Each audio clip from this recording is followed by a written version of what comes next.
Someone that's depressed, someone that sleeps a lot and is still tired.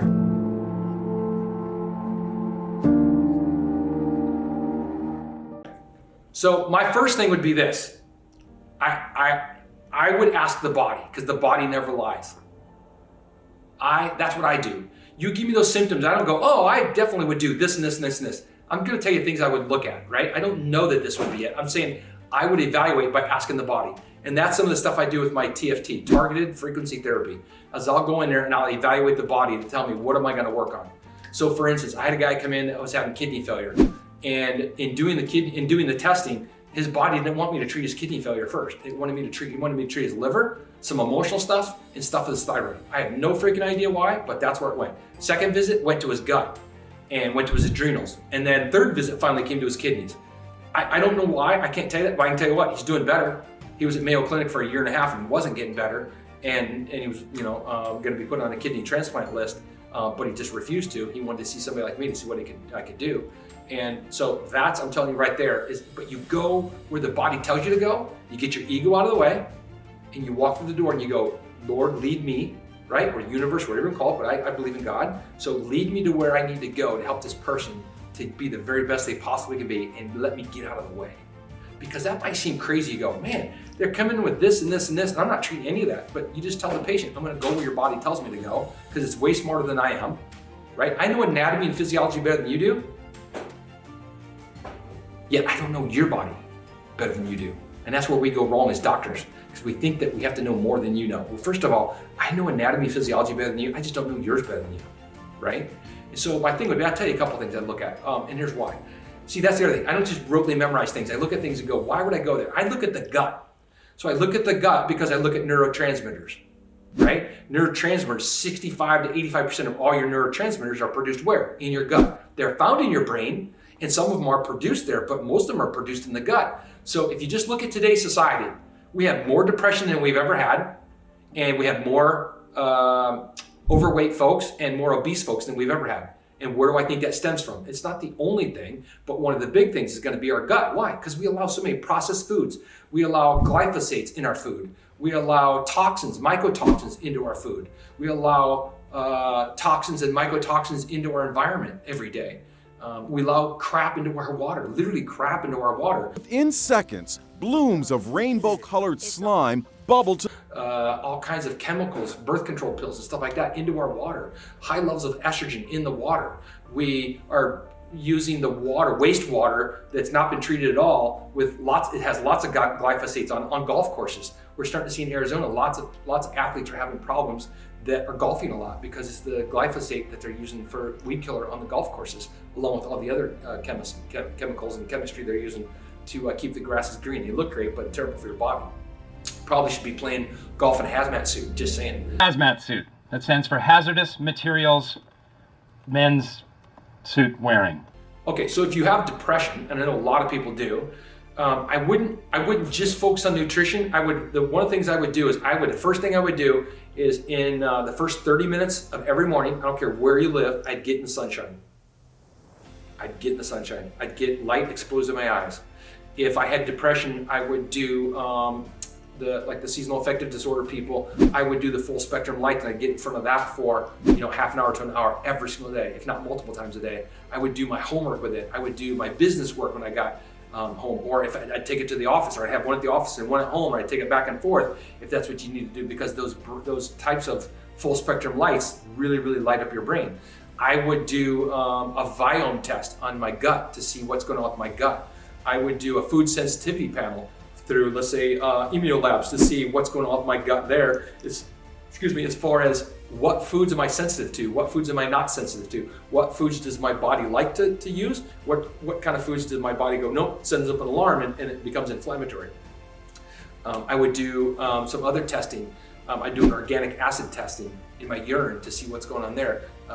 There's a lot of things you could do that could kind of figure out what's going on. But I can tell you this, that we know there are certain bacteria in your colon that when they populate in your colon, they actually give off the neurotransmitters for serotonin that are going to actually make you feel good.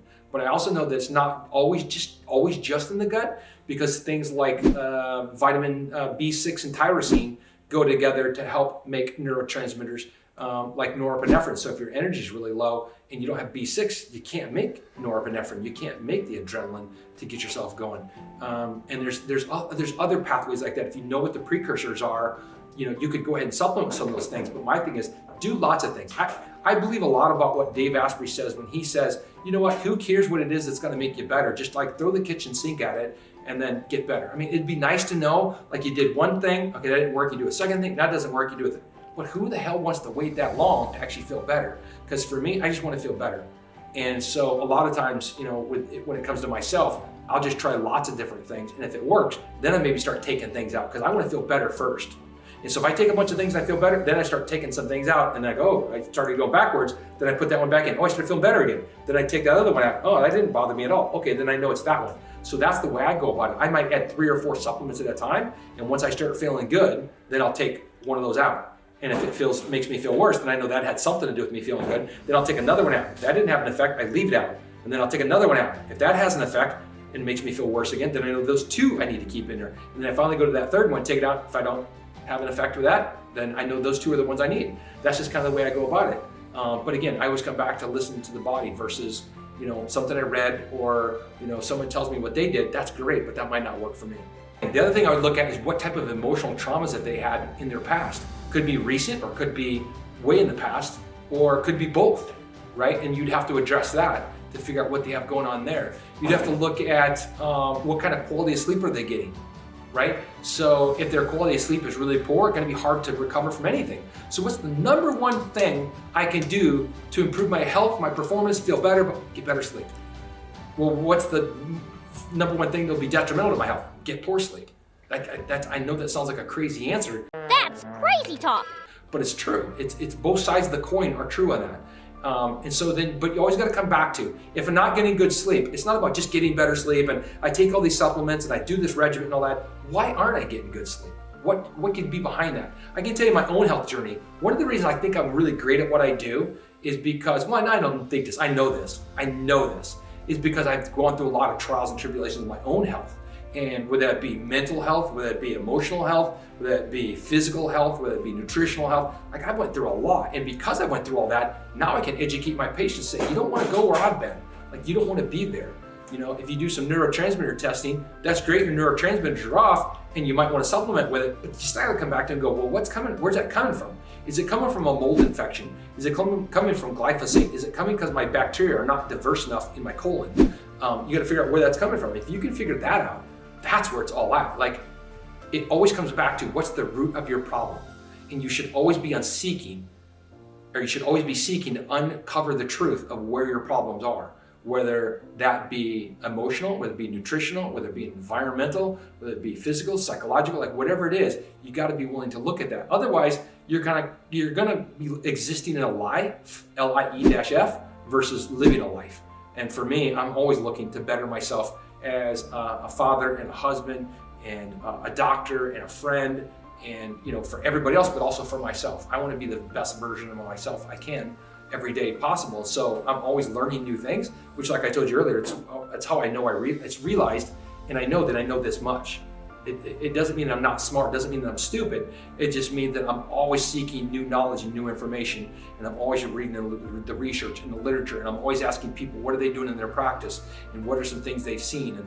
And yeah, I do find trends and that kind of thing, but it doesn't mean like, okay, if I found that everybody has mold, it doesn't mean I'm gonna start treating everybody for mold. It means I might test more people for mold, again, if I think that it warrants their testing for that. I might test for mycotoxins, or I might test for this, or I might test for heavy metals.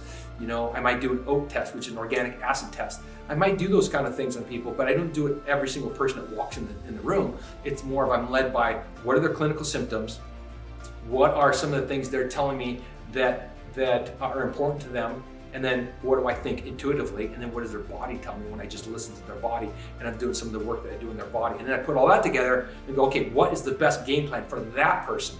That individual person, irrelevant of just their symptoms, because they come into it, everybody that has mold doesn't react the exact same way. Some people are carriers for the mold, some people are mold factories, and some people can detox it pretty decent and do okay. So they might have a mold infection, but it's not a big deal. That's why you'll see in some families, a person will get infected, and the other person, they'll all be exposed to the mold, but only maybe 1 or 2 people will have just severe reactions to it, and the other one's thinking like they're kind of crazy, like my spouse or my child or my mom and dad, they're kind of crazy, when in fact it's not that they're crazy, they've been exposed to something that they couldn't detox and you could. So that's where, again, you got to come back and treat every single person as they're that, an individual person.